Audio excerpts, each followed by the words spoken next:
Right, hi guys, Adrian here from whichbike.com. Well, this is the Tiger XCX. This is the 800 engine, so it's the one step down from the Tiger Explorer, which I took out because it's an 800. It's lighter. It's similar height seat really. I've got the lower seat and the lower seat setting though, so it makes it a little bit more comfortable when you're coming to a stop, not so high off the ground. It's got the spoke wheels again, which are more compliant and soft on the roads. The front wheel, a lot different from the back wheel, isn't it? A lot different, much taller. Interesting. It's got the spotlights again. It's got the hand deflectors. It's got the adjustable front windscreen. It's got obviously space for a back box. It's got the mechanism for side panniers.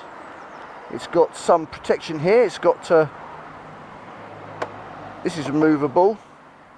Engine guard, sump guard.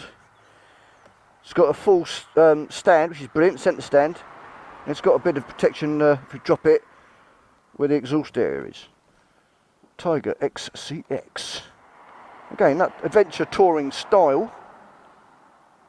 I've only ridden it for about a minute. It's got WP suspension. I think that's the KTM partner, funnily enough.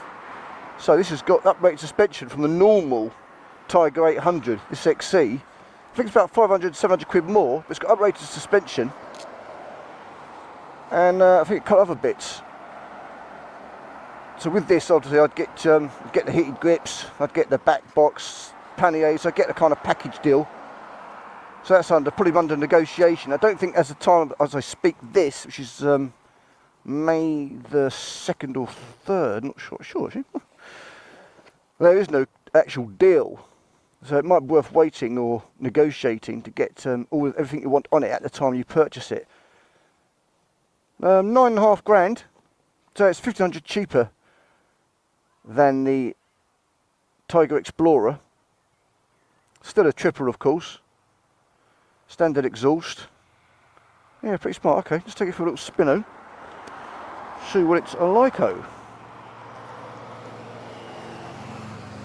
So here we go. Right, okay, it's a little bit taller than its big brother. Interesting. I'm still on a bit of old tiptoes. This is the lower seat at the lower setting, so maybe not so brilliant for shorter riders. The old 5'6" sort of mark. It's a bit lighter than the Explorer, so it's easier to wheel about and not so scary when you stop. Right, key in the usual place. Turn it on. There's the old wishy-washy woogie. Pretty simple one. Oh, there's some fuel in there, that's alright. Looks like it's got the same speedo instrument panel as the Explorer. Right, clutch in, press the starter. Oh, that's different. This has got the old, this is more like the Daytona engine in that it's got that little whiny kind of whistly sound, which I quite like. There's a bit of character. Yeah, I quite like that. And this also has the cruise control, that's brilliant. I had down Explorer, it was a wonderful thing, but long journeys, that makes a huge difference. Wow, okay, so first impressions, the seat's not quite as comfortable as the one that was on the Explorer, but there's 3 different seat options: low seat, comfort seat and standard seat. One of those is going to work for you, so it's no great issue. Now we're happy to do that in your test ride, as they did in this one, Destination Triumph in Bramley. Great chaps, great customer service. Right, next first impression. Those gears are more like butter. Let's close the visor down. It takes no effort to change gear at all. On the Explorer they were clunky, chunky, wonky. This one is smooth as silk. And also the clutch. It's a bit nearer, easier for me to pull in, and it's light, it's really light. Woohoo, love that. So that's no stress on your hands. So actually already I'm preferring this to the bigger adventure bike, which I took out literally just before this one. Although there might be a delay in this video coming out, so I'll put the adventure up first. So it's a bit lighter. Oh yeah, much preferring this. The tank is smaller. In fact, I think it's a 19 litre tank, So it does about 270 miles, which is brilliant. But the handlebars are nearer, so I was struggling with reach on the other one. Whereas this one, the reach is fantastic. So I've got a bit of, I've got nice relaxed elbows and a little bit loose, which is great. I said that clutch being light, that's great. Yeah. I'm much preferring this, and of course it's much more frugal. So it's, I know you're saving 1,500 quid to buy it over the big boy. It's going to be more economical, it's lighter, so it's definitely more chuckable. This is going around bends even better. Tell you what, this is good. And now my knees are up, I don't feel the pinch in my thighs. This seat is actually pretty damn good. It's just still a bit high. You know, if you when you stop, just be a little bit cautious. Don't put your left foot down if you're on a camber on that side. Go with the right, and then get more secure footing with your left, so you get ready to change the gears, or if on a hill you've got that right foot hill brake start thing. Oh, that was easy to say, was it? Delivery. Okay, this is a lot slower than its big brother, so that's the only difference power-wise that I can really talk about comparing the two. However, 1,500 quid, better fuel economy and a lighter, more easily manoeuvrable bike, I think this one is a winner. I mean, if you get a deal with a back box and panniers, which is what I'd want with a touring bike, at no great extra cost, this is a brilliant winner. Of course, at the moment though, the big brother comes with the touring package thrown in, so that 1,500 quid extra price is almost taken up with those extras, which is good. Good for the big boy. But if they do a package on this one, then great. It's also got the spotlights down there. You can see those aluminium objects. Yeah, let's do a bit of overtaking. So it's like, I'm in 5th gear at the moment. 6. Okay, it's got a gear indicator again, which is fantastic. Oh, it's a lot slower. Let's get the biscuit. Woohoo! Woohoo! Bloody hell! It might go another gear then, it didn't work out for me. Wind buffeting, not too bad, not too bad. Yeah, it just really feels lighter. Now when you're going along, that actually means it's a little bit less stable. Oh, one problem, look. The wind's blowing this bloody wing mirror. Fucking hell, that's a bit shit, isn't it? I'll point it out to him, he'll be a bit embarrassed when he gets back, because funny enough, there's the same problem with the other bike. So I'll try and stone for their crappy fucking wing mirrors after still a search when I get back. How funny. Stick it in the comments below if you've had experience of that. A little bit disconcerting. I wonder what it was. Yeah, okay then. All in all, whoa. Oh, this goes down bends. Beauty. It's really smooth. Again, I can't hear the exhaust at all, but there's quite a lot of wind noise. As you can probably hear, it's really windy today. But I don't want to hear the exhaust when I'm touring. Oh, these gears go down like silk as well, really smooth. Full, third, can't hear the clunk you can like in this big brother. Wow. Oh, one out for the gravel. Don't panic. Oh, it's going to change any second. There it is. Oh, yeah, yeah. Oh, shit, put it in neutral, still a second. Funny enough, this was the big brother was clunky. However, the positive I mentioned is that you definitely know when you got it into a gear. On this one, because it's smooth as silk, not butter, smooth as silk, then it's actually more vague. Getting into gears not as easy and not as obvious. But again, of course, when they just got on it, that will come. Yeah, I'm liking this. I'm much preferring it to the big boys. This is a contender. I thought a touring bike has to be a litre plus, make it comfortable and viable for long distance, but this is excellent. 800 is more than enough. Careful here, no cars behind me. Fucking here I go. Right, oh god, am I going to make it? No, put down. Fucking, I'm so shit at fucking U-turns. Oh dear. Right, let's put it in the first, 3 to go. I'll have to take it back. I've only got a quick bell on this one, because when I said I pointed out the problems with the with my missus when she got on the big boy, the Adventure, he suggested looking at the 800, and yes, the handlebar's nearer, so that's brilliant.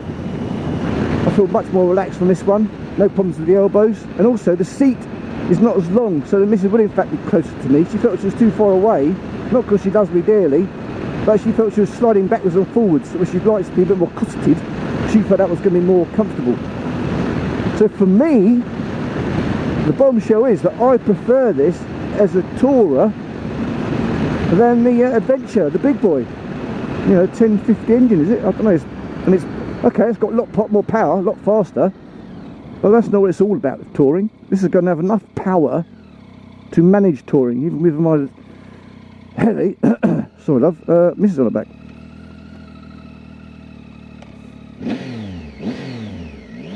Yeah, I like this. I like this a lot.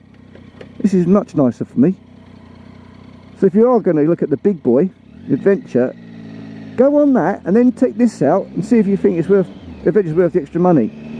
I think you'll be very pleasantly surprised by this. It's slightly more eager engine. You have to work at it to get the power, so it's a little bit more engaging, but the lightness is apparent from the moment you set off to the moment you're riding it, going around all the bends and stuff. There's a nice big hole, we'll have it no problem. Down the old benderoni, get a bit of lean, you can get a knee down there. Have a couple of bends. Oh, very nice, very nice.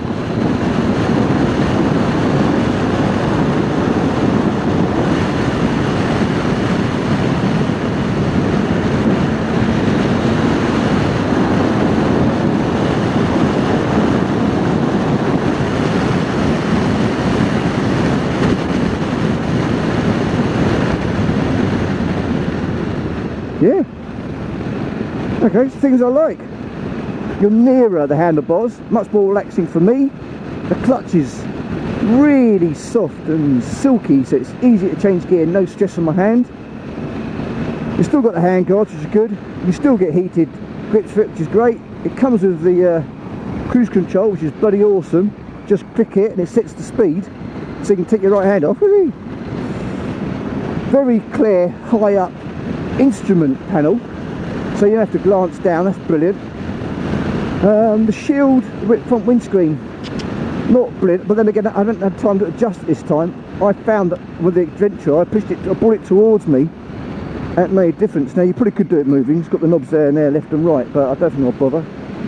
Might be a smidgy bit dangerous. Oh fuck me, I thought the fuel's on the left, it's not, it's on the right. I've fucking got no fuel here. I wonder why that light was on. Shit, don't burn it. It's going to fucking burn out. Oh my life. I better keep it keeping slow now. Hopefully it's mainly downhill. Also like the seat. This seat is actually comfortable. My height is fine for this to be a proposition when I'm stopped. Not massively dangerous or anything. What don't like? Well, okay, I don't like that it hasn't got the 1 litre power, but the positives of better fuel economy and lightness and 1,500 quid cheap off the list price massively knocks that out the park and doesn't become a factor. It's still got plenty of speed, even with 2 people up, it's going to do the job. The only other thing I don't like, I'd say, is the fact the wing mirror has got a life of its own. What the fuck? Oh dear. Never mind. So all in all, yeah, this is a cracking little bike. 9.5 grand. You know, it's going between, might be able to get a deal on that. Second hand Prospect year old, probably about 6.5, 7, 7.5. That becomes a really good deal. And if you're desperate to get a Triumph, or you're desperate on a tour, then definitely take this one out. I think you might well prefer it over its big brother. And well, the price brings it lower than the Cross Tourer, and you know, lower than the Versys 1000 if you can get a touring pack with it when you buy it. So get the panniers, which I want, or get them second hand, get them cheap. Then this becomes a fantastic proposition actually. This might actually go top of the tree based on the price, and I really like riding it. Wow, it's fantastic, it really is. Very happy with this, very happy with this. It's a great idea of the salesman. Rather than let me walk away disappointed with the big brother, and in fact my missus didn't get on with it. So look, we'll try this one. It's a slightly smaller bike, hasn't got a bigger reach. It's got a lot more compact sort of seat, so it might answer the two problems that I had mainly with the Big Brother. And happy days, eh? Yeah, I'm liking this. This is definitely on the short list now. Right, let's take this bike back, so I'm due on the speed triple, the 1050 Nutter bastard. I only want one try. I only want Triumph. Yeah, here's a Triumph, isn't it? I'm talking about. I only want one Triumph. So, will it be that the speed triple nicks the Super Naked Crown, and that becomes my third bike of choice, and the Tourer goes else, and the Tourer goes to another mark, or do I get this and the Super Naked somewhere else, like the Kawasaki 1000 or the GXSS Suzuki, or AN other. Well, I don't know. Well, okay. All in all, great bike. This is Aid, signing off from whichbike.com. Remember to like, subscribe and join the forum over at whichbike.com as well. It'd be nice to see you on there. Feel free to ask some comments about the bike, what are, you know, my truthful thoughts about the difference between this and its bigger brother, or against other rivals, because I've ridden most of them now. I'm happy to help out. Give me a shout. Take care, safe riding.